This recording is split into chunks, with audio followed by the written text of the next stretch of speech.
What's going on, everybody? Welcome back to another show on the Scoop on the U. I was just on Mark Rogers' TV show, so check that out. We definitely discussed a lot about the state of the program, Central Connecticut State game, and 4 games into the season. Ross, we are 2-2. We got the University of Virginia Cavaliers coming up. This is a scrappy football team offensively. We're a 4-point favorite. Man, before we get into that, I want to talk about Central Connecticut State first, just briefly, because it's Central Yeah. Connecticut State. Southeastern Louisiana put up 56 points against them, so nothing to really beat your chest about. Yeah. Just initial thoughts.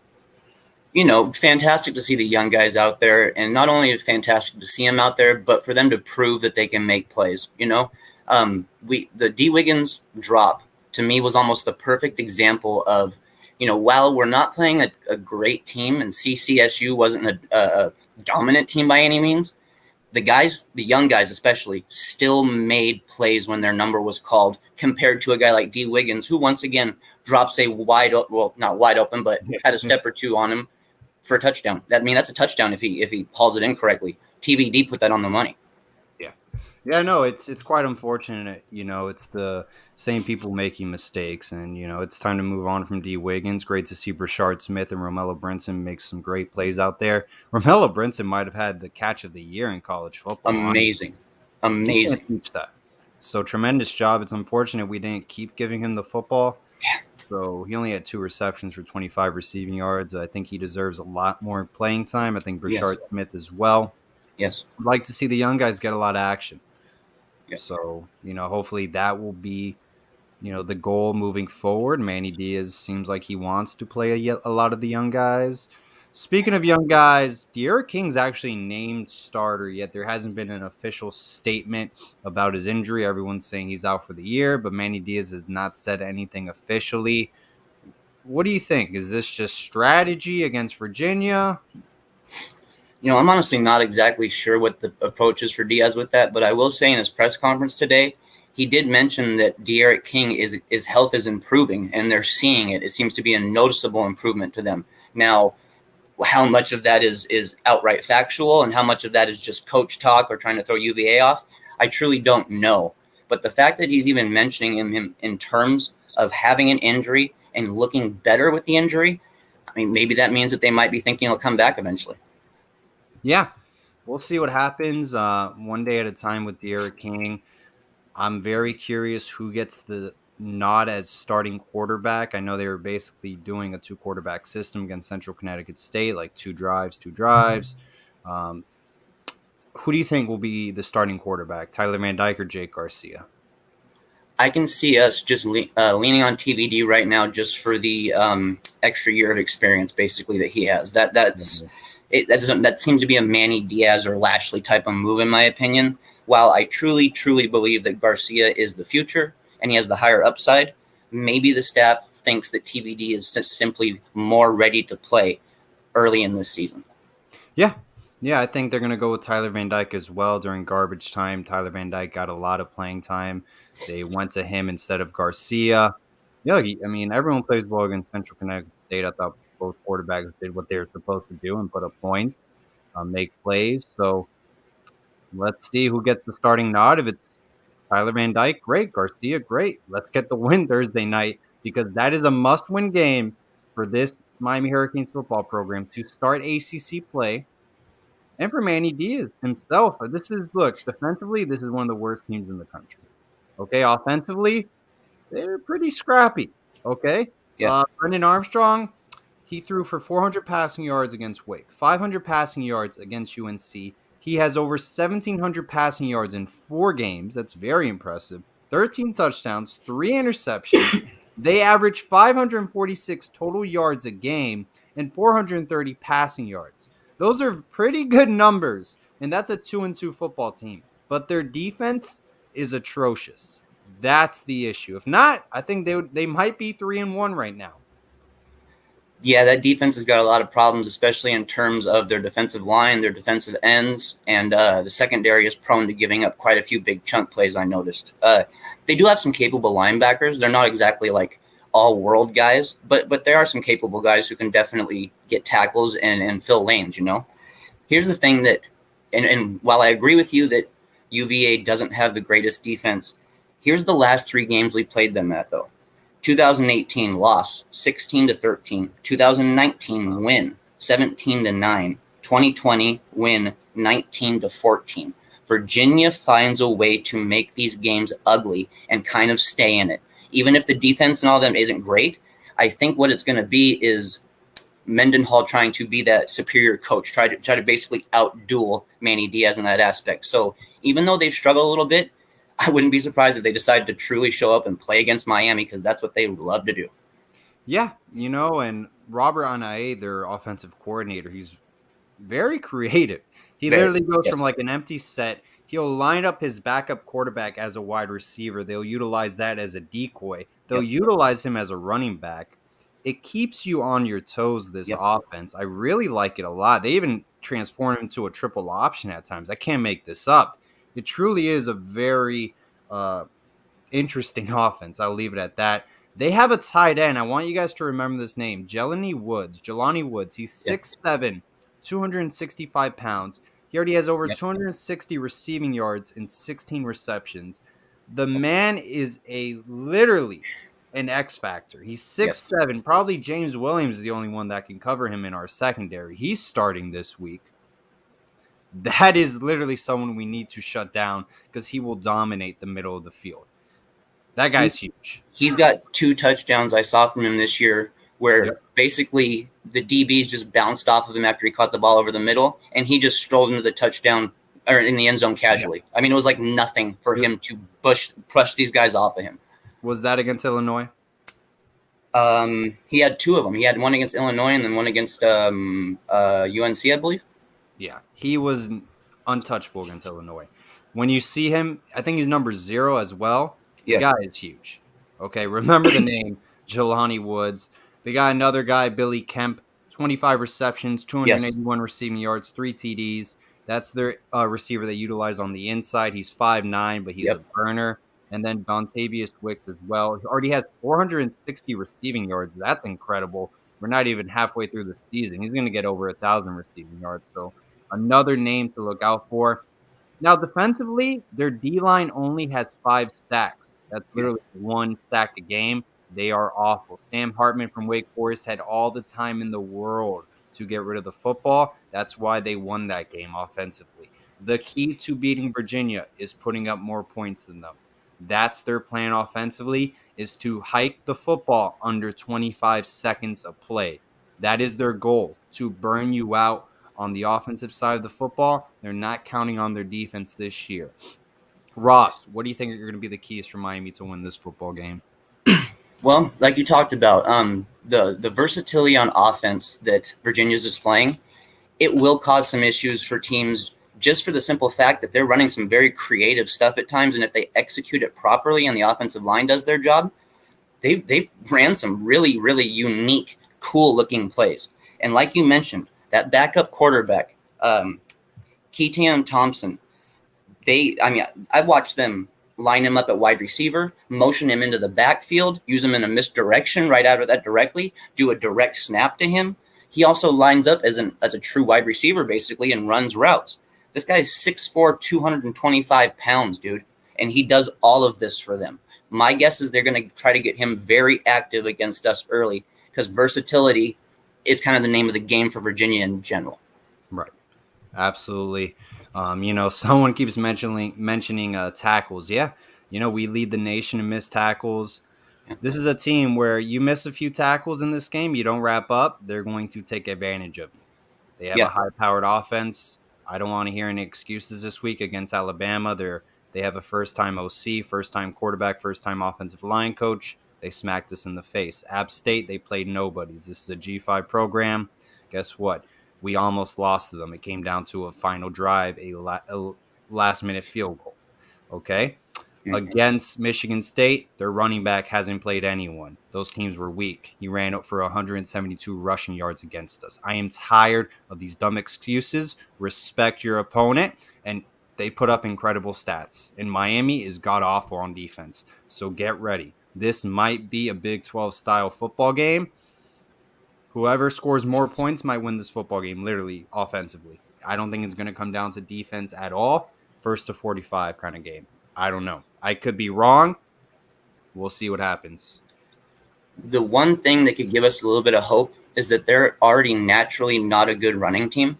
So hopefully that kind of helps our defense out a little bit. If we can not, I don't want to say the word cheat on defense a little bit, but be able to foresee some of the things that might be coming ahead of time, especially knowing how much they truly love to pass the ball.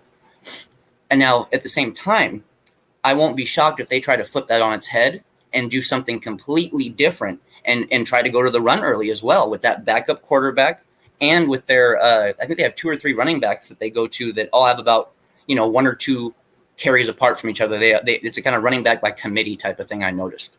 I think they're going to try to do it, Paul. I really do. Like I said, they want to make this game ugly. That's how UVA wants to play Miami, and that's how they've played us the last 3 years. So if we allow them to make it ugly, it's not a good thing for us. If we tackle and we wrap up and we can slow that run game down, maybe we can foresee and cheat a little bit on the pass game and get an interception or 2. Yeah. No, I mean, our edge rushers have to get going. Look, I don't understand. Maybe the chat can chime in. Zach McLeod only has 2 total tackles, 1 sack this year. Chance Williams has 5 total tackles, 2 sacks, 1 forced fumble in a minimum amount of snaps. Why isn't he getting more playing time? Start Chance Williams the entire game. How long has Zach McLeod been here? 6 or 7 years at least? Yep.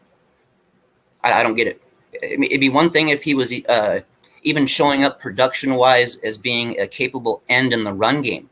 We're not even seeing that, dude. We're just seeing a guy who's just getting snaps and really not producing hardly anything at all for us. Chance Williams is head and shoulders above McLeod in terms of talent at the defensive end position. It's not even close. Who else can you think of besides Zach McLeod that maybe should not be starting and they should give it to an underclassman, but is starting due to seniority, as a veteran player, compared to the underclassman or the true freshman? I feel like, some of the moves that I wanted to see that were made were good. I like the idea of James Williams coming in over Gervin Hall. I do like that. I'm glad we're going with youth on that part. Amari Carter still getting these snaps over Frierson, though. I'm not sure what's going on there, dude. I'm really not sure. We saw Frierson's versatility last year, and we know how important that is at the striker position. Amari Carter, even though he might show up just occasionally in the pass coverage game, he's not a force in that at all. He's a downhill guy who likes to tackle and show up in the run game. Correct. I'm not sure what's going on there, Paul. I don't know why Frierson kind of got pushed to the side a little bit this year. That was weird. That was very odd because I thought he was one of the rising players from last season. Absolutely. Especially at the striker position. I thought, he did a tremendous transition from his freshman year to sophomore year, and this was going to be a really nice year for him to, make some noise maybe in the conference and outside of the conference as a really good football player at the Power 5 level.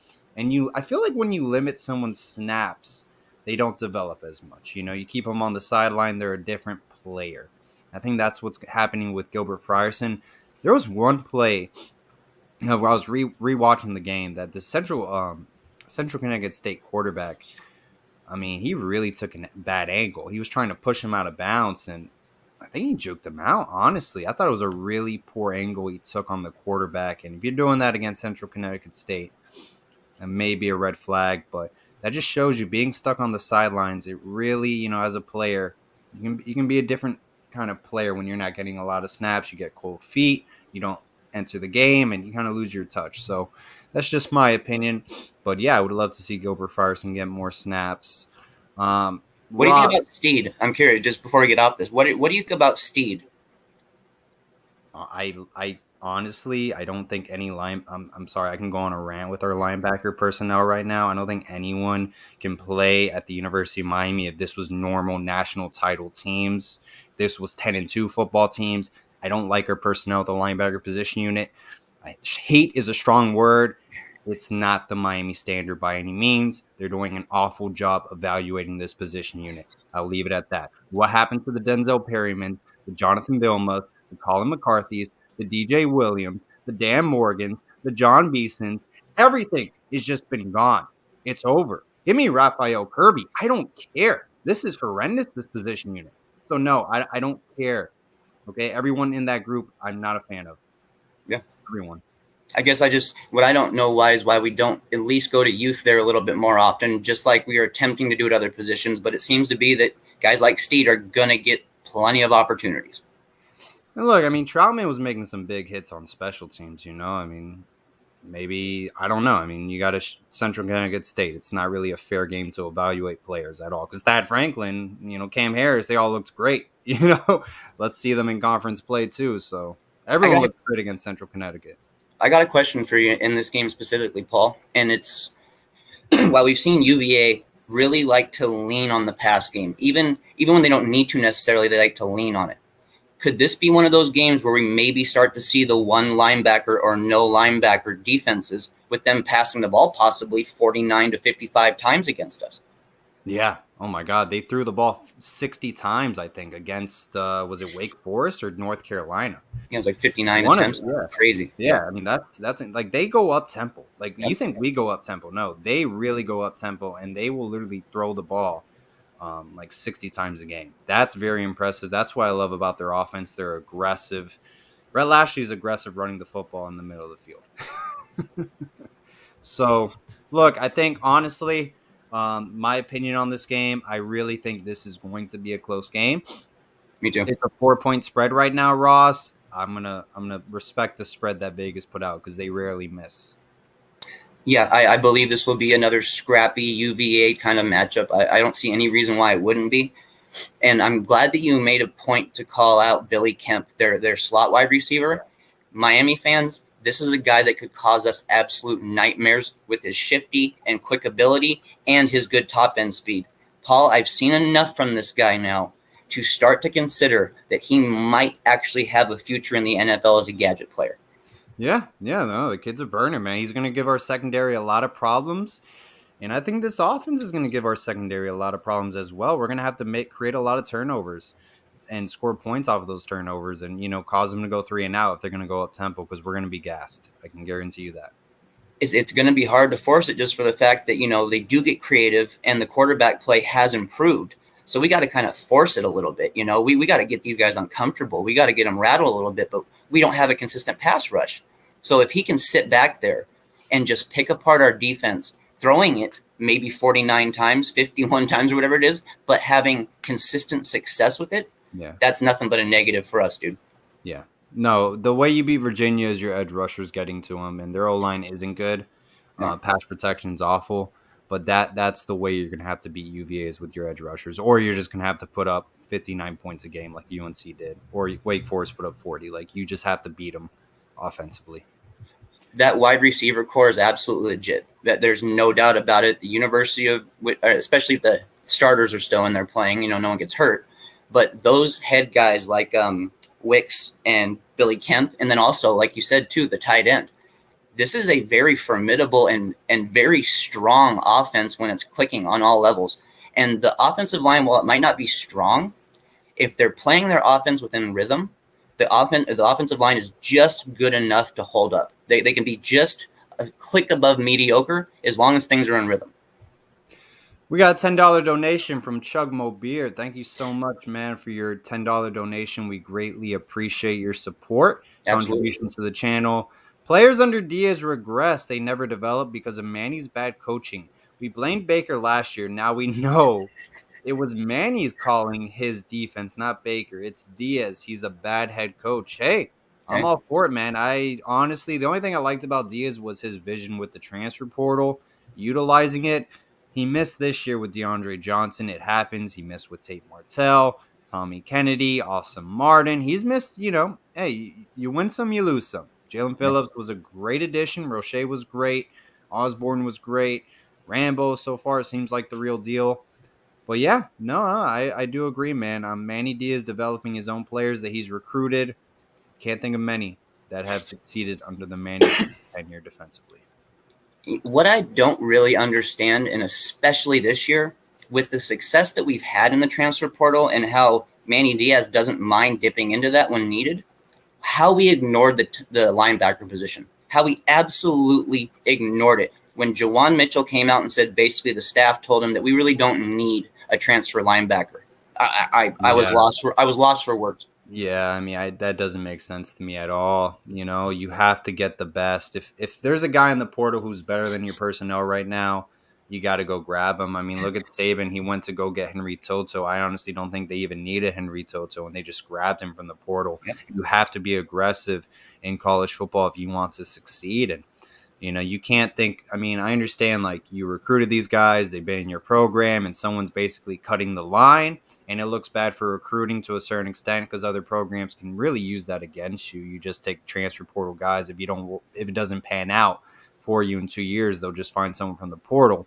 But I mean, Manny Diaz, you're in the hot seat, buddy. If you lose to UVA Thursday, I don't know if you'll have a job, to be honest. Like, that's pretty bad. Like, UVA's 2-2, so is Miami, but these next 5 games, UVA, North Carolina, NC State, Pittsburgh, Georgia Tech are literally not only going to define our season, but Manny Diaz's coaching career at the University of Miami as well. Like, if we don't get through these next 5 games, if we're not doing better than 500, if we go 3-2, that's going to be bad.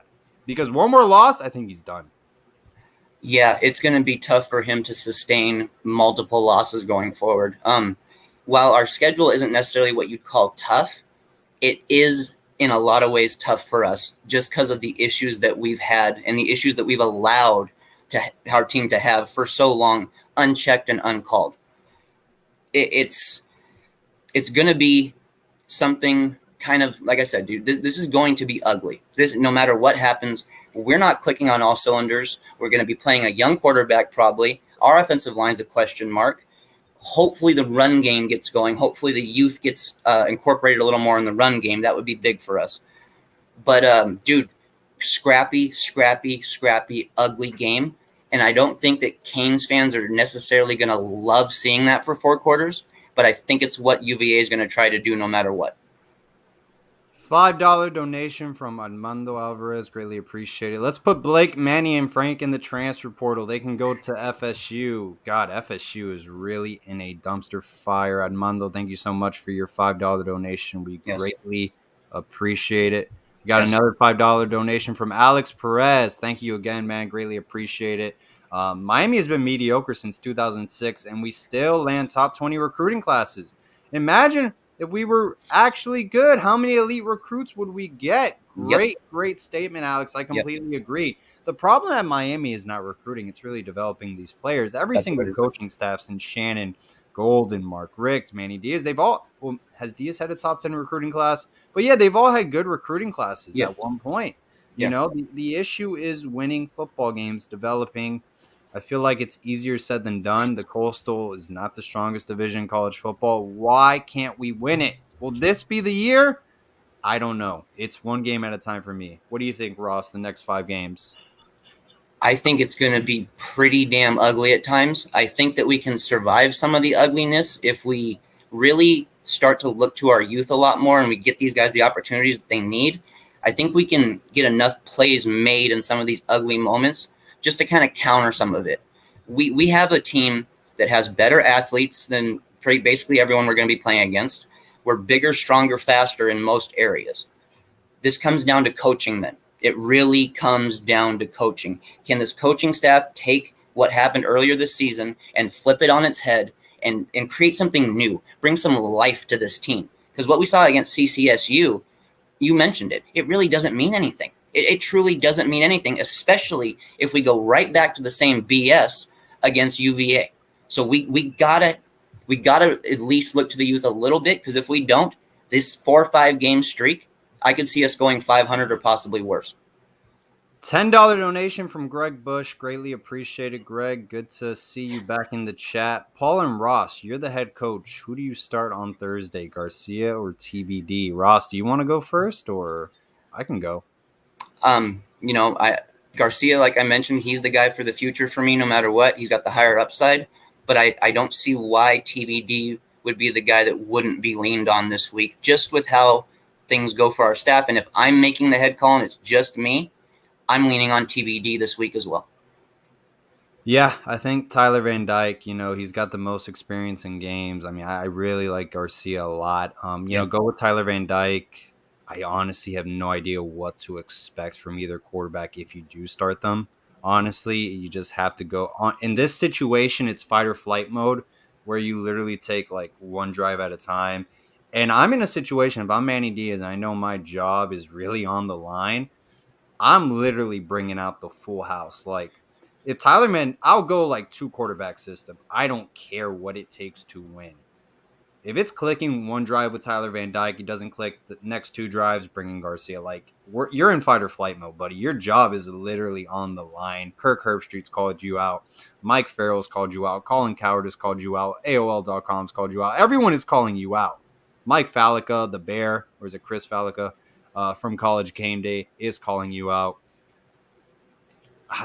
Don't be surprised if we see two quarterbacks on Thursday, guys. Now, I could be wrong, but just don't be surprised. I mean, if it's something to where they allow a guy like TVD to just struggle, and we see no glimpse or hope for the future outside of that, it's going to be a problem because we can't get down on UVA and expect to just mount a massive comeback with unproven quarterbacks. We need to be in this game early and often, and we need to make it easier on our younger quarterbacks by hopefully giving them a little lead and a cushion to work with. Because not only does that help them mentally, it helps our offensive line do their job even better. Alex Perez, another $5 donation. Thank you so much again, man. Greatly appreciate all your contributions. 2018 recruiting class was number 8. Very true. Only player to develop was Gregory Rousseau. Jaron Williams, Mark Pope, DJ Ivy, Outblades, Lingard, all nothing. I 100% agree. Best players came from the transfer portal. It's the way it's been, and unfortunately, it seems like it's the way it's going to be. I mean, until I see development happen, I'm not going to just magically assume that it's going to happen. Now, guys like James Williams and them, they can change my opinion on this if they're given the opportunities. Just because he's higher up on the depth chart doesn't mean they're going to necessarily just commit to him full time. So hopefully the starter position for him really means starter snaps, because Gervin Hall simply wasn't cutting it anymore, dude. So, Ross, everyone's talking about Manny Diaz. Thank you. We had right now currently less than 30 minutes in, 111 people watching the live show, so we greatly appreciate that. Everybody and their mom wants to talk about Manny Diaz right now. What were your thoughts about the press conference? Because that was really a hot topic, and people think it's the same kind of BS we're hearing every week, and I agree. I think it's just a guy trying to save his ass. Yeah. His comment about, because he kind of opened up the conference without taking any questions. He just addressed what ESPN had said pretty much right from the get-go. And his comment here, this is straight from his mouth. There will always be someone with more resources. That's not a Miami problem. That's a college football problem with a capital P that nobody really wants to talk about. The growing disparity in economic situations of the different athletic departments across college football, and what you are seeing now is conference expansion, TV rights, and all other stuff. To me, that was a major deflection on the entire thing, Paul. It was an absolute major deflection. And there even was a point in time where he threw COVID into the middle of it and started to lean on COVID a little bit as kind of his counterpoint to what ESPN said about us. It was nothing but politician talk again. And it was just talking in circles until he could manipulate the conversation exactly how he wanted to. And then he allowed questions to be asked. Yeah, I just want to see action. I just want to see winning games, winning football games. I'm tired of the press conferences, the offseason hype. I just want to see the Miami Hurricanes win football games, compete and fight. And I'm tired of, the political BS, That's it. That's your identity, Manny Diaz. You're a big talker and you do not back it up. That's your identity so far. And I'll tell you what, Paul, he said something in this press conference that really caught my attention because it is such a change compared to what Manny Diaz was saying when he first became our head coach. In that press conference, he said, "We are not going to talk about winning or championship races and conference races. I think that our players understand that it's all out there, and that is a reward for doing the little things right over the next 8 weeks." Went from come to Miami to win titles to we're not going to talk about them anymore because we have so many problems. That's what I basically got from that. We got 118 people watching us live, 30 minutes in. Greatly appreciate it. Guys, hit the like button if you want to see a new head coach at the University of Miami. Hit the like button if you want to fire Blake James. Hit Yes. it now. Greatly appreciate it if you can do that for us. We're hitting the like button because we want to see a new head coach, but we're still supporting the University of Miami. And Manny Diaz can prove us all wrong. Win out, win the ACC Coastal. It's wide open. NC State beat Clemson. That was a huge upset. The Atlantic is wide open. Wake Forest, NC State, Clemson are all ranked 23, 24, 25. It's up for grabs. And I don't know who's going to win it. I am literally clueless. One thing too that also stood out to me in that press conference was how he kind of made an excuse for the sack totals being so low against CCSU by basically saying that their quarterback was mobile and he was just hard to bring down. That kind of pissed me off a little bit to see that he was making excuses against CCSU while we dominated and won. I don't give a damn if their quarterback is mobile as hell. That's CCSU. We should be able to get to that quarterback, and we didn't do it. So hopefully, some way, somehow, a couple of these guys show some advanced moves or some advanced get off on the snap against UVA, because we have to have it, dude. We have to have pressure on that quarterback. 100% no. I mean, if we're going to look, UNC, Virginia, NC State, I mean, look, to win football games, you need to have a disruptive defensive line. This is interior wise, we actually stopped the run pretty well. It's on the outside where we have issues. So, look, start Chance Williams. You have Jahvari Harvey, Chance Williams. That's a better situation you're in than having McLeod in the game. That's my opinion. We still see smart offensive coordinators abusing the defensive ends in the run game. We see that often. And there was actually times this season where offensive coordinators actually kind of helped us out a little bit by not running to the outside. The Michigan State game, early in the game, they were marching down the field. They had a third down. It was like 3rd and 5, 3rd and 6. And they handed the ball to Walker up the middle, which was perfect for us because we stopped that and held them to a field goal. Had they gone to the outside, he was averaging like 8 yards per carry on the outside at that time. They're probably getting that first down. So we've had offensive coordinators help us out a little bit along the way. Correct. The UVA quarterback did throw for 500 yards against UNC, which kind of makes me nervous because I don't know what the heck he's going to throw for against. If he throws for 500 passing yards against Miami's secondary, like, listen, man, like, it's a wrap. Like, it's enough. Seriously, like, the Manny Diaz project is over. It was over last week, but he's like really has to be over. What do you think about us still sticking with, the Ivy, Tyreek Stevenson, and then Couch, and then Tyreek Stevenson behind him as well? What do you think about that? Is that something that we should be altering a little bit? So you said Couch and Stevenson altering in the outside? Yeah. They got Stevenson behind Couch, and they got Stevenson behind Ivy directly. Why don't you just start him over Ivy? Like, what has Ivy shown? Like, he got beat against Central Connecticut State. It was like I think it was a post route he got beat on. I could be wrong on the route, but no, it was like I don't even remember. Whatever. But no, why would you? It's time Ivy. No, he hasn't proven me anything. Like, I'm not trying to pick on him. It's been 3 or 4 years he's been in the program. Like, yeah, it's time to move on from him. I don't know why we're not making that switch right up front. I just don't get it. If Tyreek is going to be the main backup for both spots, he's clearly showing enough to get snaps. Then you don't do that for somebody who's a nobody who can't play. We obviously will depend on him if we need to, but we're not looking to depend on him because we want to. And that worries me.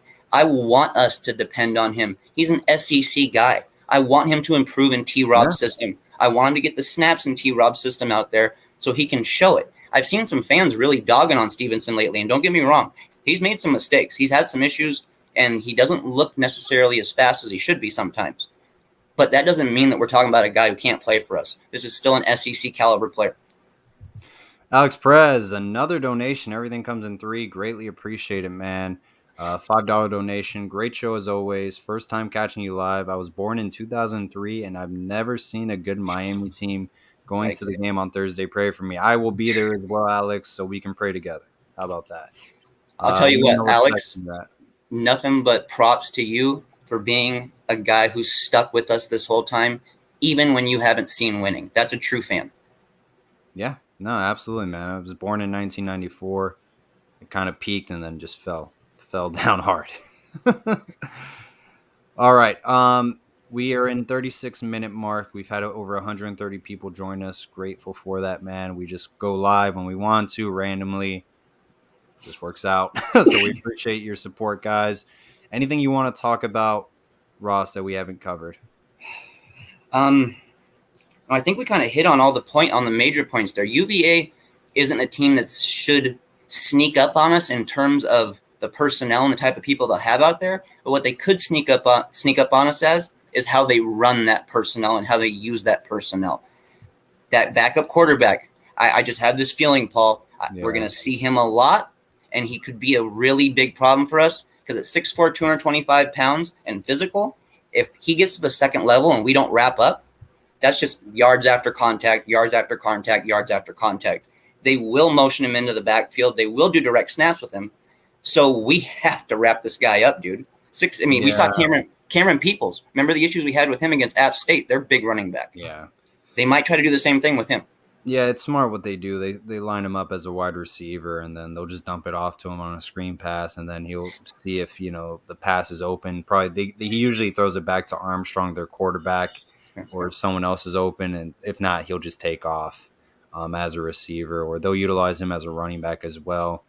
So, he can be used in different ways. Miami last year, I think, had problems with him when they utilized him as a running back or as a receiver. So, yeah, that's definitely going to be an X factor, and I think that's going to give us a lot of problems as well. I really think this offense is going to give us a lot of problems, our secondary specifically. When the quarterback takes off out of the pocket, I think he's going to have a lot of room running the football. He's actually their leading rusher as well. That's interesting. So he's their leading rusher, leads the team in passing, obviously. He's the quarterback. I like this kid, Brennan Armstrong. I think he's just scrappy college football playmaker. If he was playing on a better team that has a better defense, a better team overall, he might be, considered a lot better than what he's being valued as right now. I think he's one of the better quarterbacks in the ACC, but he doesn't get enough praise. This is a chance for him to kind of elevate his name. Guys love to use Miami and their highlight reels. That has been something, unfortunately, that we've seen far too often lately. We're talking about the backup quarterback getting there behind the line of scrimmage.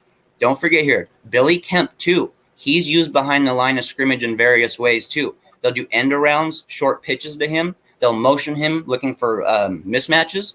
So don't be surprised if that shifty 5'9" guy isn't back there getting some work, too. All right. If Manny Diaz doesn't win the Coastal, Ross, do you think he's gone? Dude, that's tough, man. That's tough. I feel like he can still survive without winning the Coastal because of that ridiculous contract we gave him. I feel like he can survive it. It's just a matter of what do we really look like, and are we just like one game behind, one game short? If we're 2 games out of it, he needs to go, period. If we're 1 game behind and it's been scrappy battles and we're showing improvement with youth, well, maybe Manny Diaz, he ends up getting his shot again. But that 5-year deal, dude, kind of screwed us. Yeah. No, we had to pay $1 million after this season if we do fire him, which is horrendous. We had to give the guy $8 million for absolutely doing nothing. Blake James did an awful job overseeing the football program. It's pretty evident he's not legitimately – what's the word for it? He's just not capable of running the football program, running athletics at the University of Miami. It's unfortunate the state we're in. I'm glad it's getting national pressure, and maybe we should, offer someone to oversee the football program that is not associated with Blake James. I'll tell you this. Manny Diaz goes 7-5, 8-5. I'll even put that one out there. If we go 8-4 and then lose the bowl game, depending on the score, he's gone, in my opinion. He needs to be gone. You're looking for improvement. He did not improve. He went backwards. Your entire offensive line came back. Your entire running back room came back. Yes, Chaney did go down. Knighton was out for 4 games. But everyone did come back. Your wide receiver core only got better. Your secondary, everyone came back. You're only losing your 2 edge rushers. And you go 7-5, let's say, 6-6, 8-5, even 8-4. Disgusting.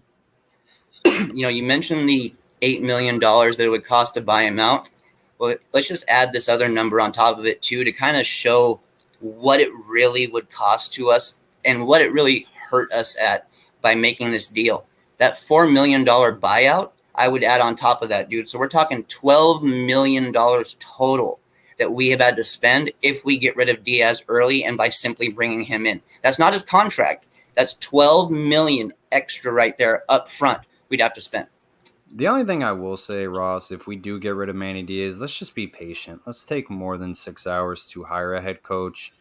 And let's just wait things out and see, who is in the market, because like making quick decisions like this one really just hurt the program. I You think honestly, Blake James, do you want him being in charge of this next hire, Paul? I mean, I know, right?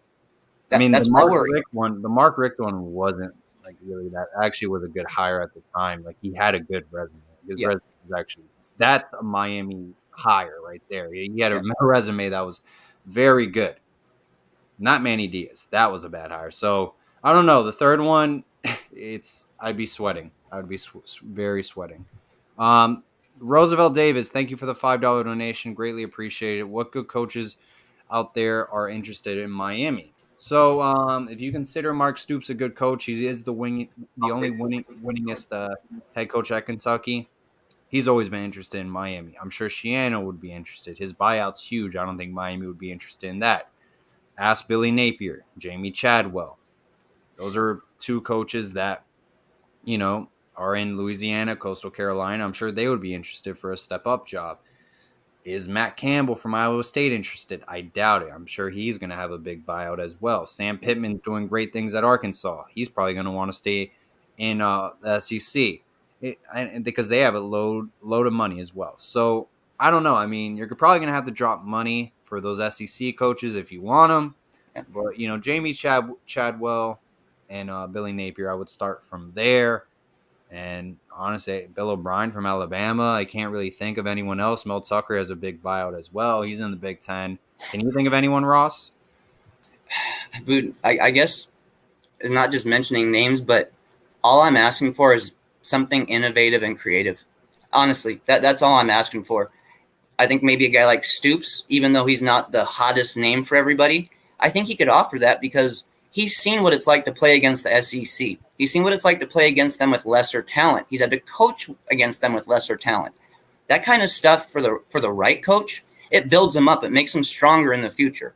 I think he would not be a bad hire. I really don't. I think he might not be the guy, of course, that brings the U back or brings Miami back or whatever people want to say, but he's a guy that can get us on the right path at least. And hopefully, if we can position ourselves properly, the next hire could be the big one. But yeah, I told you, man, if we're going to just shoot in the dark and we're going to go with an inexperienced, cheaper version of a head coach again, I'm all in on Tosh Lupoy. I'm absolutely all in on him, dude, just for the simple fact that we are in it for every 5-star recruit in the South overnight if we add him. He is that good of a recruiter. Lupoy to the U. Remember the name. Ross, so the thing with Mario Cristobal wants nothing to do with Blake James. That bridge has been burnt because of Blake James. So you can thank him for that. Mario Cristobal wanted the job when Al Golden was fired. We went with Mark Richt. Not saying it was an awful choice. I think it was a good choice.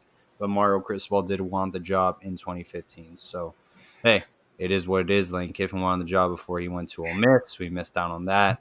So, we keep missing. It is what it is. Would you have liked to have seen Lane Kiffin here? Yeah, I just don't think we would have ever hired him because there's. Yeah. Well, here's the thing. I don't think Lane Kiffin brings stability. Like, he left Tennessee after a year. That's a red flag. Like, he's always looking for the next big thing. Yeah, he's always like, I don't know. We'll see how long he lasts at Ole Miss, but like, it would have been fun. I think we would have done a good job recruiting. I just think like he'll jump after like 2 years. As soon as he got a better offer, he bolts. I mean, I could be wrong. I mean, I get it at his age and what he's gone through. I get it. When you get certain opportunities, you can't pass them up at a certain age because it could end up biting you in the ass because you might not get them again. It's just the way it goes. But I will say this. Creativity, at least. I was going to say, at least he's creative, People are saying Hugh Freeze. I will be completely shocked if the Miami Hurricanes hire Hugh Freeze. I will be absurdly shocked. Just being real. Yeah, I wouldn't see that one either. Unfortunately, there's guys that and there's names that ring a bell in my head immediately, but I just go, man, those aren't guys that we hire at Miami. There's not those type of guys we hire at Miami. Right. No, Roosevelt Davis, thank you so much for the $5 donation. Once again, I greatly appreciate it. I really do for your contribution. I would be more than shocked. I mean, 0 through 10, I would be a 10 out of 10 shocked if we hired Hugh Freeze. I would be shocked. I feel the same way. Absolutely. 10 out of 10, 10.5 out of 10. I would be absolutely shocked and blown away if we made a move like that. Wholesome One, what's going on, man? Greatly appreciate your support swinging through. Go check out the Wholesome One. Subscribe. Yep. Hit his channel.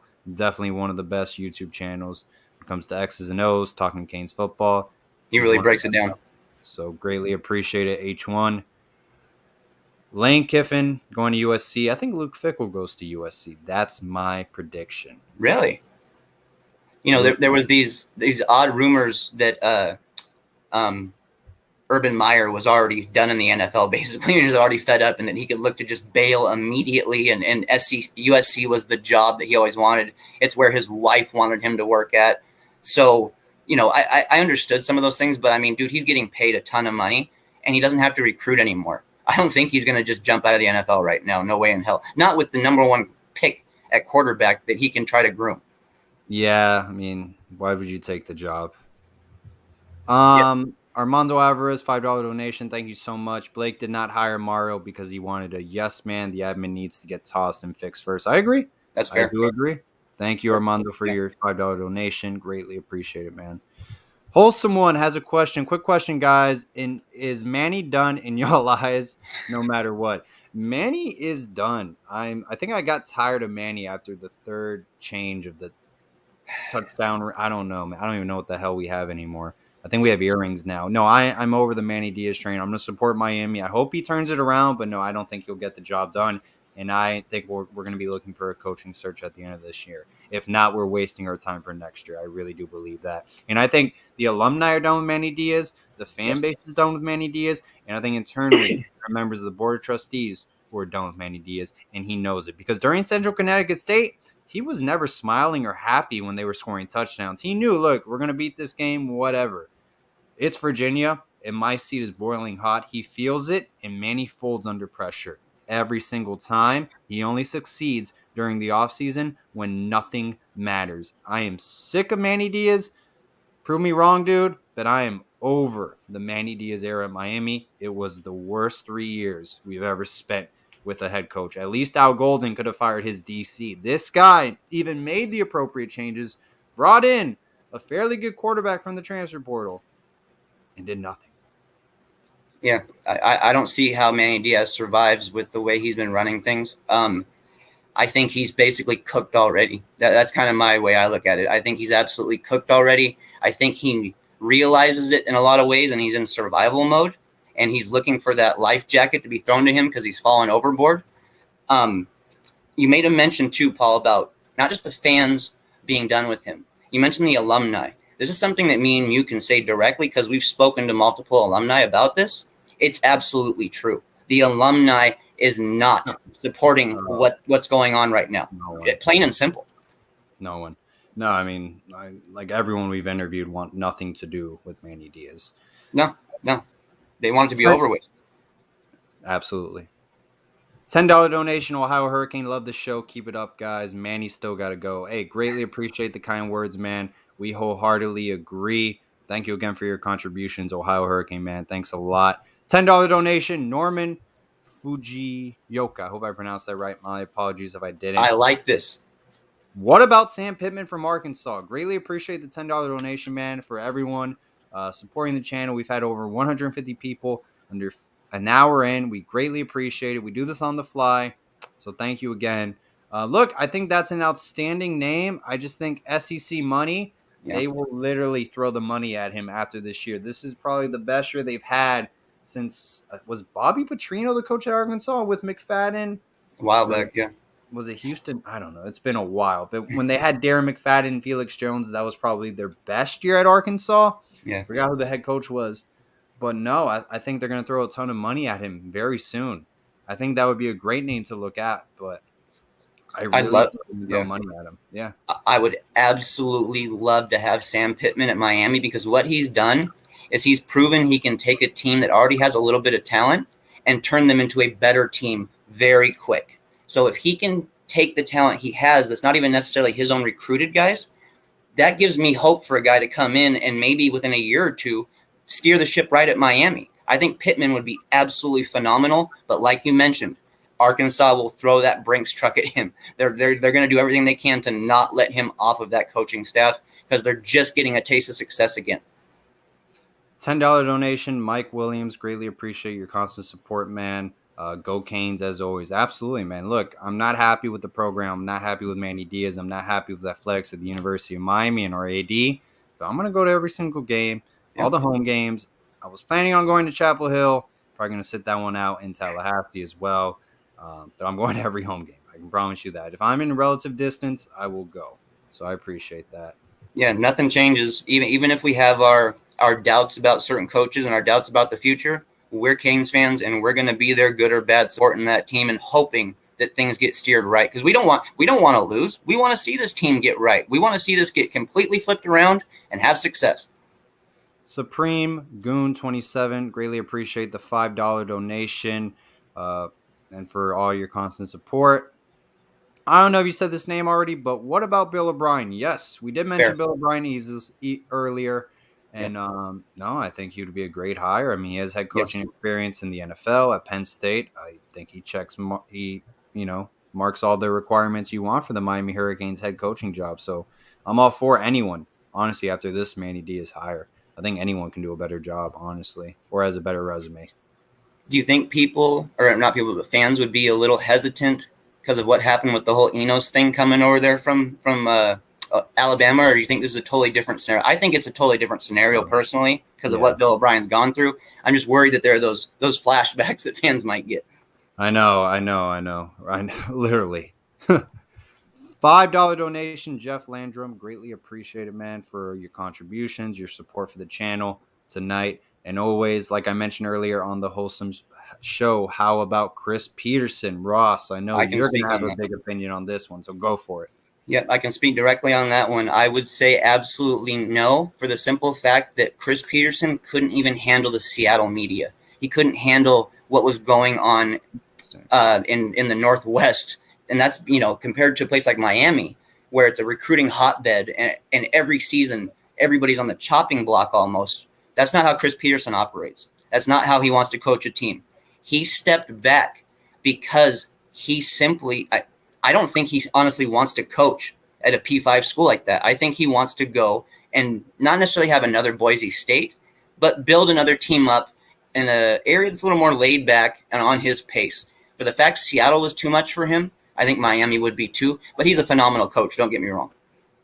Yeah, Chris Peterson, if he's open, why not interview him? Ross is from that area, Pacific Northwest, so he's going to have a strong opinion about that, more than I would know, obviously. But yeah, I think Chris Peterson, hey, give him a shot, interview him, see what happens. I think Erickson, he is from Washington State University. Yep. So we'll see. All right, Ross, we got about 9 minutes left. Actually, we're going to wrap it up now because I have low battery, surprisingly. So anything else you wanted to say? I think we touched on everything, dude. Just, expecting a scrappy, tough game against UVA because that's what they do against us. The Bronco Mendenhall is going to want to try to slow us down and try to make it so our athletes can't just basically outperform his athletes. So expect an ugly kind of whatever you want to call it, muddy, ugly type of game. 110%. Mike Williams, $10 donation. Greatly appreciated, bro. If we missed you or we got you again. All right, so appreciate it, Mike. Yeah, it's a wrap, guys. Quick show tonight. We'll probably go live tomorrow, do a Canes After Dark. Maybe not. But Wednesday night, Brandon Merriweather show, we are going live. Yep. Get ready. I'm excited. Can't wait. NFL veteran, two-time Pro Bowler, one of the best Miami Hurricanes safeties to ever play. We'll be going live Wednesday night, 8 or 9 p.m. Have not decided. Thank you again, everyone. Greatly appreciate your time.